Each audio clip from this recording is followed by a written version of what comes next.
Very warm welcome to my dear friends. I will discuss about dilemma of foreign policy. I will discuss about this matter today. This concept is very important concept of international politics and is given by A. Appadurai. This concept is related to 20th century, specially second half of 20th century.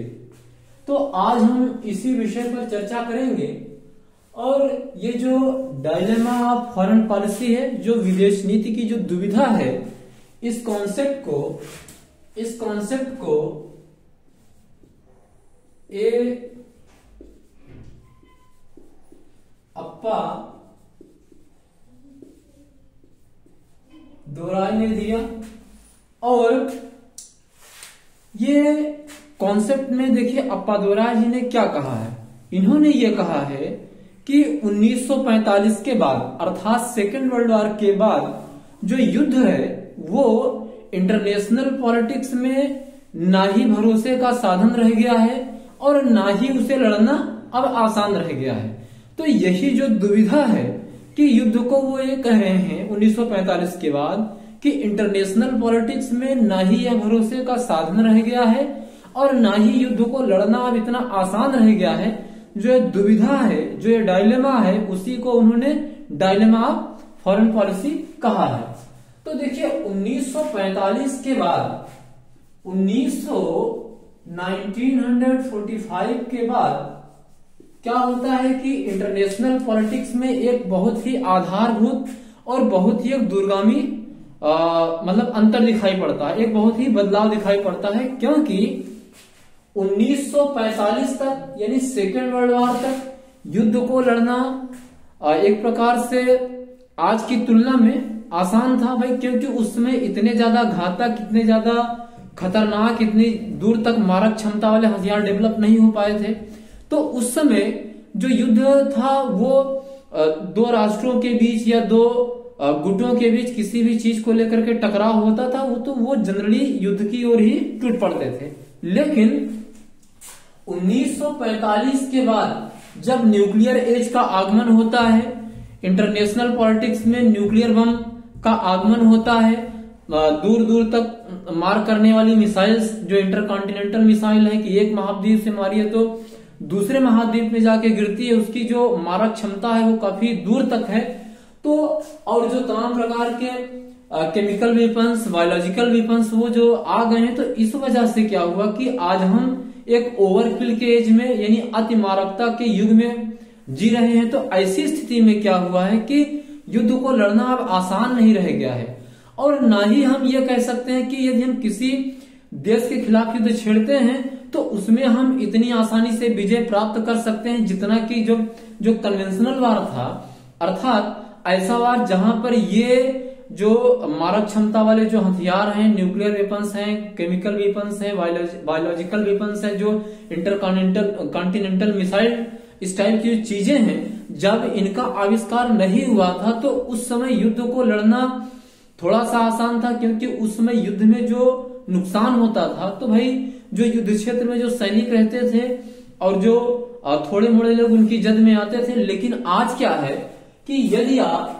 Nuclear bomb को आप drop करते हैं, कहीं छोड़ते हैं, तो आप तो उसका खामियाजा भुगतेंगे ही भुगतेंगे, उसके साथ ही साथ मतलब जो एनिमी है वो भी भुगतेगा, क्योंकि इनकी जो रेडिएशन होता है, इनका जो प्रसार होता है, इनका जो मतलब एक प्रकार से जो इनका फैलाव होता है वो बड़ा घातक होता है। आपने हिरोशिमा और नागासाकी में देखा है कि क्या सिचुएशंस वहां पर बनी, और वहां 1945 में जब अमेरिका ने बम गिराया उसके बाद आप देखिए कि आज हम 21st सेंचुरी में रह रहे हैं, आज भी वहां के जो लोग हैं वो डिफेक्टिव पैदा होते हैं। तो हमारे कहने का आशय ये है कि आज हम एक ऐसे युग में जी रहे हैं जहां पर हम युद्ध को न तो भरोसे का साधन मान सकते हैं और ना ही युद्ध को लड़ना इतना आसान रह गया है।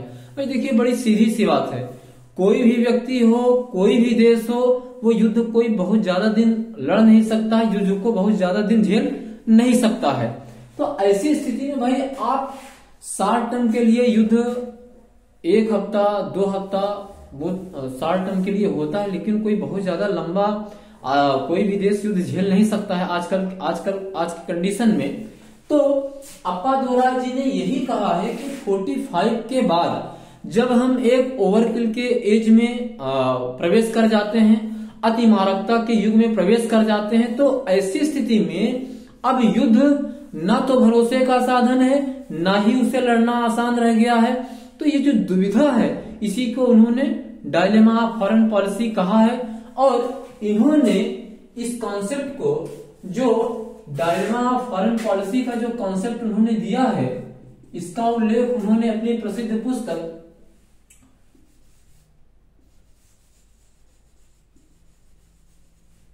डायलेमा इन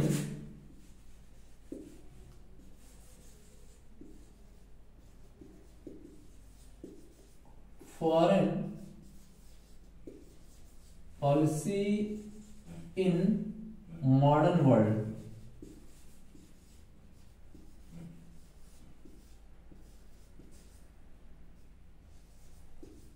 1963 में उनकी एक किताब आई थी जिसका नाम है dilemma in foreign policy in modern world. इसी में उन्होंने इस कॉन्सेप्ट को दिया है। और देखिए, जो 1945 जो वर्ष है, अर्थात जो सेकेंड वर्ल्ड वॉर के बाद का जो टाइम पीरियड है, उसने इंटरनेशनल पॉलिटिक्स को बहुत ही व्यापक तरीके से प्रभावित किया, बहुत ही दूरगामी असर उसने उस पर डाला। और वो चीज आज भी आप इंटरनेशनल पॉलिटिक्स में उसका असर आज भी आपको देखने को मिलता है, क्योंकि इंटरनेशनल पॉलिटिक्स में आप समझिए कि 1945 का जो वर्ष है वो एक ऐसा मतलब पिलर का काम करता है जहां आप 1945 के बाद और 1945 के पहले की जो इंटरनेशनल पॉलिटिक्स है वहां पर आप बहुत ही आधारभूत अंतर देख सकते हैं।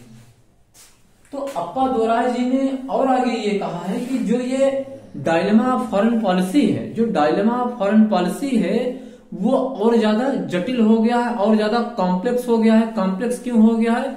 क्योंकि देखिए 1945 के पहले युद्ध जहां इंटरनेशनल पॉलिटिक्स का एक धुरी था, एक पिलर था, लेकिन 1945 के बाद जो ये पिलर है इसकी जो मतलब कि जो प्रोबेबिलिटी है वो काफी कम हो गई है। और उन्होंने ये कहा कि युद्ध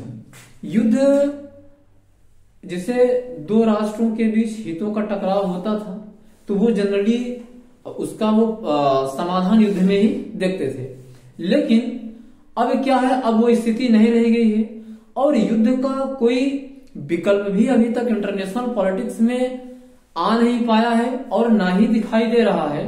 तो इसीलिए उन्होंने ये कहा है कि ऐसी कंडीशन में कि भाई जहां एक समय युद्ध बड़ा निर्णायक रोल प्ले करता था, जब दो राष्ट्रों या दो ग्रुपों के बीच हितों का टकराव होता था तो जनरली बैटल फील्ड में ही उसका समाधान देखते थे।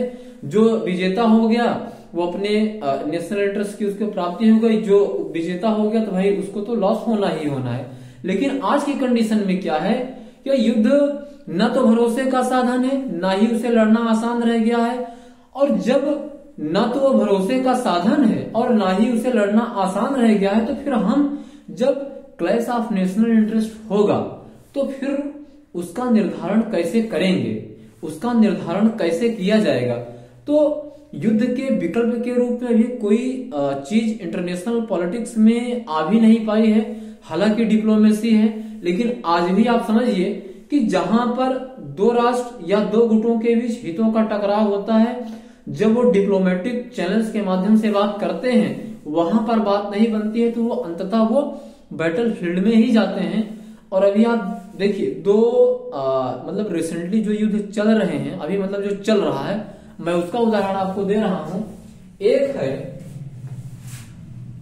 है रूस यूक्रेन युद्ध और दूसरा है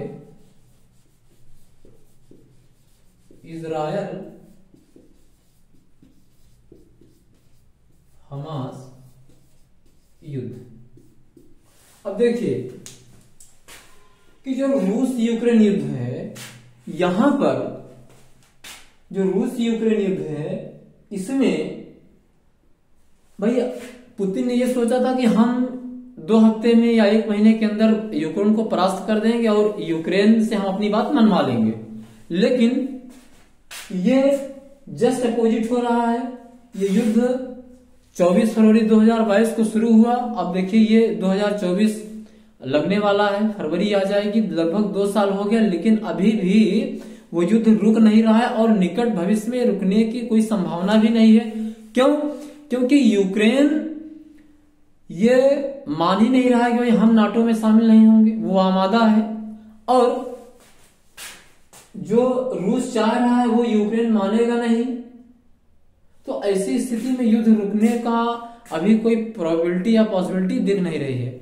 और यूक्रेन के पीछे जो नाटो फोर्सेस हैं, जो न्यूक्लियर फोर्सेस हैं, वो खड़ी हैं, तो यूक्रेन झुकेगा नहीं। तो ऐसी स्थिति में रूस ने सोचा था कि भाई हम युद्ध के माध्यम से इसका समाधान कर लेंगे, लेकिन ये युद्ध रूस पर अब बड़ा भारी पड़ रहा है। ये युद्ध रूस पर अब बड़ा भारी पड़ रहा है, अर्थात रूस ने, व्लादिमीर पुतिन ने युद्ध को अपने नेशनल इंटरेस्ट की प्राप्ति के एक भरोसे के साधन के रूप में देखा, लेकिन वो जस्ट अपोजिट जा रहा है। इससे यूक्रेन को तो प्रॉब्लम हो ही रही है, रूस को भी बहुत ज्यादा प्रॉब्लम हो रही है, और निकट भविष्य में या नियर अभी हाल फिलहाल इसके रुकने की कोई संभावना नहीं है। एक दूसरा युद्ध जो है, इजराइल हमास युद्ध जो है, तो इजराइल के ऊपर जब हमास ने 7 अक्टूबर 2023 को जो टेररिस्ट अटैक किया, 7 अक्टूबर 2023, तो जो इजराइल के प्रधानमंत्री हैं बेंजामिन नेतन्याहू,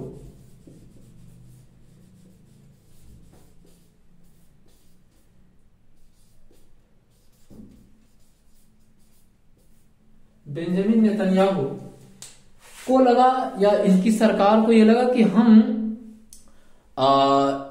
हमास को बस ज्यादा से ज्यादा 1 हफ्ते में या 2 हफ्ते में परास्त कर देंगे।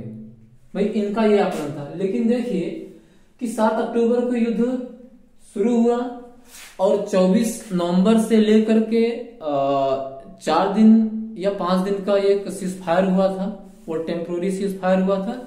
उसके बाद लड़ाई फिर शुरू हो गई। तो यहां पर जो इनका आकलन था वो भी गड़बड़ जा रहा है। और कभी कभी तो हमें खुद ही नहीं विश्वास था कि इजराइल मतलब कि हमास जो है इजराइल से इतने लंबे समय तक लड़ पाएगा।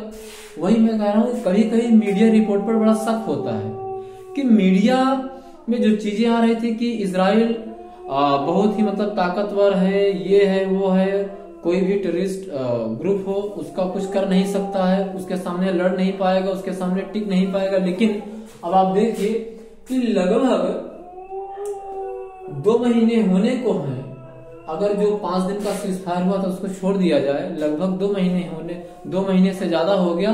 और अभी भी इजराइल ने जो 2 टारगेट सेट किए थे कि हम हमास का खात्मा करके दम लेंगे और सारे बंधकों को हम छुड़ा लेंगे, तभी ये युद्ध रुकेगा। लेकिन अभी तक ना तो इजराइल हमास को खत्म कर पाया है और ना ही सारे बंधकों की रिहाई हो पाई है। कुछ गिने चुने बंधक छोड़े गए हैं, जो 4 दिन का सीज फायर 5 दिन का हुआ था उसी के दौरान। तो हमारे कहने का मतलब ये है कि भाई देखिए, अब युद्ध न तो भरोसे का साधन रह गया है इंटरनेशनल पॉलिटिक्स में, और ना ही युद्ध को लड़ना आसान रह गया है। अब इन्होंने युद्ध छेड़ा कि हम 15 दिन में यूक्रेन को मार के गिरा देंगे, उसे सरेंडर करने के लिए बाध्य कर देंगे, लेकिन हो जस्ट अपोजिट रहा है। और यहां पर भी इजराइल का यह आकलन था कि हम 1 हफ्ते के अंदर या कुछ दिनों के अंदर हमास को परास्त कर देंगे, हमास को निस्तानाबूद कर देंगे और सारे बंधकों को हम छुड़ा भी लेंगे। लेकिन अभी तक यहां भी इजराइल ना ही हमास को खत्म कर पाया है, ना ही अपने सारे बंधकों को छुड़ा पाया है। तो मित्रों, ये रहा डायलेमा ऑफ फॉरेन पॉलिसी, जो कि कॉन्सेप्ट अप्पा दोराय ने दिया अपनी प्रसिद्ध पुस्तक dilemma in foreign policy in modern world 1963 में। तो मित्रों, आज बस यहीं तक। नेक्स्ट वीडियो लेक्चर में हम किसी नेक्स्ट वीडियो लेक्चर में किसी और भी इम्पोर्टेंट कॉन्सेप्ट के साथ आपसे मुलाकात करेंगे। तब तक के लिए आप सभी को धन्यवाद, नमस्कार, गुड नाइट, बाय।